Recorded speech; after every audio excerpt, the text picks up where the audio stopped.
इसके बाद जब यीशु ने जान लिया कि अब सब बातें तमाम हुई ताकि नविश्ता पूरा हो, तो कहा, मैं प्यासा हूं। यूहन्ना 19 बाब 28 आयत।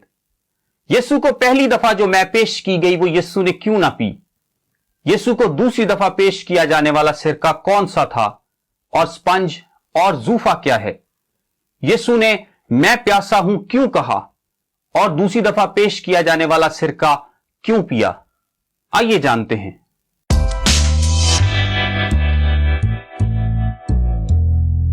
मेरा नाम ताबिश काजी है।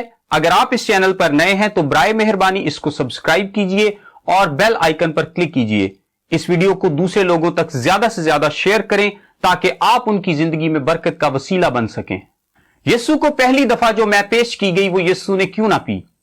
यीशु मसीह को 2 दफा मैं पेश की गई, एक सुबह 9 बजे सलीब देने से पहले और दूसरी दोपहर 3 बजे मौत से बिल्कुल पहले।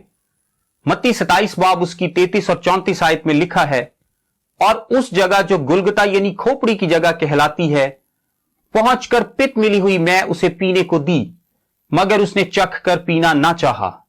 फिर मरकस 15 बाब उसकी 22 और 23 आयत में लिखा है, और वो उसे मुकामे गुलगुता पर लाए जिसका तर्जमा खोपड़ी की जगह है, और मुर मिली हुई मैं उसे देने लगे, मगर उसने ना ली। ये वो मैं है जो मुकामे गुलगुता पर पहुंचते ही यीशु को पेश की गई थी। अब ये पित्त और मुर मिली मैं क्या थी और क्यों दी जाती थी। यीशु को जब सलीब देने के लिए मुकामे गुलगुता पर लाया गया तो इससे पहले कि उसके हाथों और पांवों में कील ठोंके जाते, उसे पीने के लिए एक मैं पेश की जाती है जिसमें पित्त और मुर मिला हुआ था। पित्त एक कड़वी और जहरीली जड़ी बूटी थी और मुर एक गूंद की मानित थी जो जिस्म को सुन्न कर देती थी। इसका असर एनेस्थीसिया जैसा था। इससे मुजरिम को तकलीफ का एहसास कम होता था, उसका होश भी जाता रहता था, और रोमी फौजियों को भी आसानी होती थी हाथों और पांवों में कील ठोंकते हुए। कहते हैं यरूशलेम में एक अमीर औरतों का ग्रुप था जो इमसाल उसके 31 बाब 6 आयत के मुताबिक, जिसमें लिखा है, शराब उसको पिलाओ जो मरने पर है और मैं उसको जो तल्ख जान है। इस पर अमल करते हुए ये मैं मुहैया किया करती थीं। लेकिन इस मैं में सिर्फ मुर शामिल होती थी। लेकिन यहां मत्ती की इंजील के मुताबिक उन्होंने पित्त भी मिला दी जो बहुत कड़वी और जहरीली होती है, ताकि वो उसे यीशु के लिए और अजियतनाक बना सकें और उसका तमस्खुर उड़ा सकें।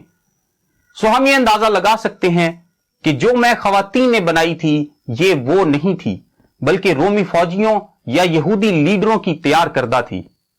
लेकिन यीशु ने जैसे ही चखा उसने इस पित्त और मुर मिली मैं को पीना ना चाहा जो जिस्म को सुन्न कर दे और तकलीफ को कम कर दे। यीशु ने इसे पीना ना चाहा। यीशु नहीं चाहता था कि इस मैं को पीने से इसका जिस्म सुन्न हो या इसको तकलीफ का एहसास कम हो। वो किसी शॉर्टकट के चक्कर में नहीं था। वो सलीब का दुख बर्दाश्त करने के लिए इस दुनिया में आया था। वो इस तकलीफ को पूरे तरीके से बर्दाश्त करना चाहता था। अगर तकलीफ का कम करना ही मकसद होता तो वो सलीब पर जाता ही क्यों। उसने आसान रास्ता इख्तियार करने से इनकार कर दिया। वो नहीं जानते थे कि वो तो इससे कहीं ज्यादा कड़वा प्याला पीने को था जो मेरे और आपके गुनाहों की सजा का प्याला है। यीशु को दूसरी दफा पेश किया जाने वाला सिरका कौन सा था और स्पंज और जूफा क्या है। पहली मैं सलीब पर चढ़ाए जाने से पहले पेश की गई, यानी सुबह 9 बजे के करीब। अब 6 घंटे गुजर चुके हैं। लूका 23 बाब उसकी 36 आयत के मुताबिक इन 6 घंटों के दौरान भी सिपाही उसे सिरका पेश करते थे और कहते थे, अगर तू यहूदियों का बादशाह है तो अपने आप को बचा। ये वो तंज के तौर पर कहते थे क्योंकि यीशु ने अभी पानी नहीं मांगा था। अब 3 बजे के करीब यीशु ने कहा, मैं प्यासा हूं। फौरन उनमें से एक शख्स दौड़ा और स्पंज लेकर सिरका में डुबोया और सरकंडे पर रखकर उसे चुसाया। यह सिरका जो अब की बार पेश किया गया, यह रोमी फौजियों के आम तौर पर पीने के लिए होता था। यह सिरका जड़ी बूटियों और पानी के मिलाप से बनता था। इसको पोस्का बोलते थे। यह एक हल्की क्वालिटी की मैं जैसा था जो आमतौर पर गरीब ही इस्तेमाल करते थे। हर फौजी के पास अपना एक थैला या बर्तन था जिसमें वो इस सिरका को रखता था ताकि सारा दिन अपनी प्यास बुझा सके और वक्ती तौर पर ताकत हासिल कर सके। और इसमें नमकियात की मौजूदगी जिस्म को पानी की कमी नहीं होने देती थी। यह महलूल जरासीम कुश भी था और अगर पानी में बदबू हो तो वो भी इससे महसूस नहीं होती थी। यीशु को यह सिरका किसी फौजी ने अपने हिस्से में से दिया था। सलीब पर लटका हुआ आदमी कप से या बर्तन से पानी नहीं पी सकता, सो उन्होंने एक स्पंज को इस्तेमाल किया। अब स्पंज रूमी फौज की किट का एक हिस्सा होता था। जूफा एक दरख्त की शाख थी। जब बनी इसराइल ने पहली फसह पर खून अपने दरवाजों पर लगाया था, तब उन्होंने जूफे का इस्तेमाल किया था। और यहां वो बर्रा था जो कामिल था और गुनाहों की मुकम्मल कुर्बानी गुजरानी जा रही थी। सो यहूदियों के लिए इसका एक अहम कनेक्शन था। जूफे के लफ्ज का खास इस्तेमाल ईमान लाने वाले यहूदियों को यह बात भी याद दिलाता होगा कि कैसे मिस्र में बर्रे के लहू से उनकी वक्ती खलासी हुई थी और अब कैसे इस बर्रे के लहू से उनकी हमेशा के लिए खलासी होगी। यीशु ने मैं प्यासा हूं क्यों कहा और दूसरी दफा पेश किया जाने वाला सिरका क्यों पिया? अब की बार यीशु ने सिरके को चखा। इसकी दो वजूहात थी। पहली वजह आयत 28 में है, जहां लिखा है ताकि नविश्ता पूरा हो, कहा मैं प्यासा हूं। यह नविश्ता ज़बूर 69 उसकी 21वीं आयत में है। उन्होंने मुझे खाने को इंद्रायन भी दिया और मेरी प्यास बुझाने को उन्होंने मुझे सिरका पिलाया। यीशु ने यह इसलिए कहा था ताकि नविश्ता पूरा हो। खुदाम यीशु मसीह कलाम मुकद्दस की तमाम बातों को पूरा करने आया था। कलाम मुकद्दस का एक नुक्ता या शोशा भी पूरा हुए बगैर नहीं रह सकता। और दूसरी वजह यह थी कि अब यीशु को फतह का ऐलान करना था, एक जोरदार ऐलान कि उसने तमाम काम पूरा कर लिया और अब तमाम हुआ, और उसके लिए उसे ताकत चाहिए थी।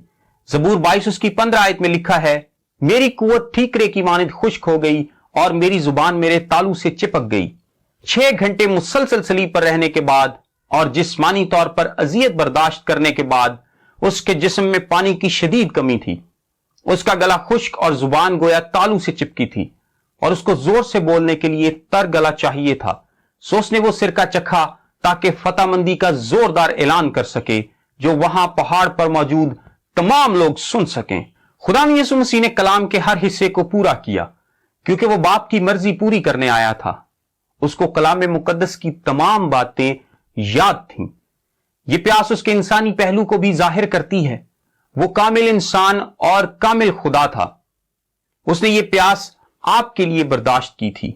ये जिस्मानी और रूहानी दुख जो उसने बर्दाश्त किया मेरी और आपकी सोच और समझ से बालातर है। आप आज किस इंतजार में हैं? आइए अपने शाफी के पास चलें जिसने सलीब पर आपके लिए मोहब्बत की इंतहा कर दी।